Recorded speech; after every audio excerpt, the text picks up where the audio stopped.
Buenas tardes, señoras y señores. Pues creo que iniciamos esta sesión de manera muy honrosa. Hemos dado un paso importante en el Congreso Permanente, que hoy se constata a partir de la declaratoria en términos del 135 constitucional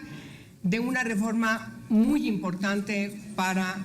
la adolescencia de nuestro país. El lograr que el artículo 73, fracción 21, sea reformada y adicionada a un inciso D para que el Congreso de la Unión tenga la facultad para legislar en una ley nacional para crear el Sistema Nacional de Justicia para Adolescentes Infractores es realmente trascendental. Tendremos que trabajar durante estas semanas, meses, para que en el próximo periodo ordinario de sesiones de la próxima legislatura garanticemos una ley nacional que unifique en una sola ley, en un solo decreto, un sistema que hoy tenemos disperso, un sistema que tenemos, también hay que decirlo, en muchos estados de la República, contradictorio con el artículo 18 constitucional, que regresa en muchos aspectos al sistema tutelarista o al sistema mixto y no va acorde a garantizar el debido proceso legal para adolescentes que se presume han infringido las leyes penales. México dio un avance muy importante en 2006 al reformar el artículo 18 constitucional. Sin embargo, entonces no se pudo lograr unificar en un solo sistema para que derogara de manera estructural, de manera radical, el sistema tutelarista que imperaba entonces. Irregular, violatorio de los derechos humanos, violatorio de la Convención sobre Derechos de la Niñez. Y me parece que el gran salto que se da en la Constitución en ese entonces, como un primer paso a lograr un sistema garantista en el sistema penal, en este caso para adolescentes infractores, un sistema especializado, más benigno,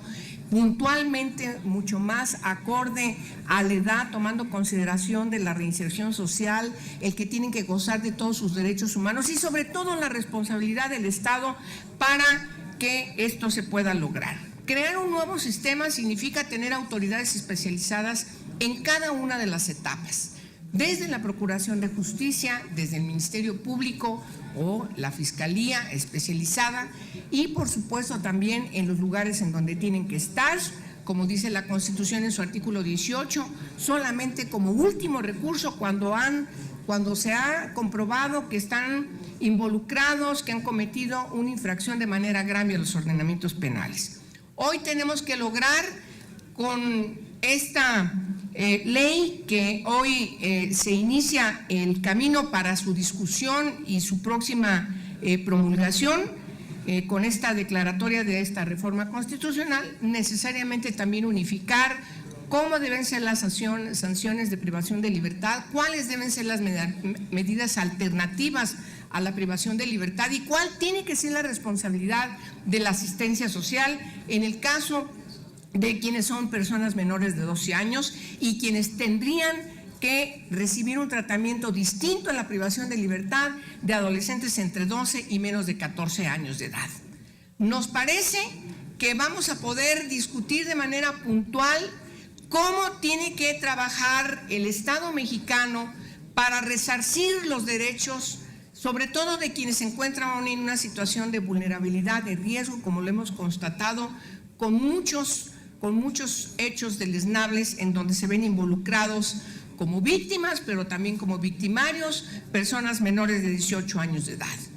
Creo que el paso que estamos hoy determinando en esta sesión de la Comisión Permanente al hacer esta declaratoria, necesariamente, y lo tengo que decir de manera puntual, también significa un éxito compartido de todos los grupos parlamentarios. la discusión que dimos en el Senado de la República, particularmente quiero reconocer el trabajo del presidente de la Comisión de Puntos Constitucionales del Senado de la República, el senador Burgos, que con toda diligencia garantizó que estos trabajos culminaran en esta reforma constitucional, que después, con el aval puntual, pertinente, siempre comprometido de la Cámara de Diputados, y se inició el proceso hacia lograr lo que hoy ya es del conocimiento público. 17 congresos locales han aprobado esta reforma constitucional y hoy se hace la declaratoria en términos, insisto, del artículo 135 constitucional. El mejor mensaje que podemos dar para adolescentes que infringen las leyes penales es justamente ahora instalar los trabajos doctos, los trabajos que también permitan que distintas organizaciones especializadas y defensoras de derechos humanos, distintos funcionarios y funcionarias que son especialistas en el sistema de justicia para adolescentes infractores, jueces, magistrados, defensores, etcétera, puedan ser consultados para que retomemos de ellos también las mejores experiencias y podamos concretar esta ley nacional. Es cuanto, muchas gracias y enhorabuena para el país y para los derechos de las y los adolescentes en México.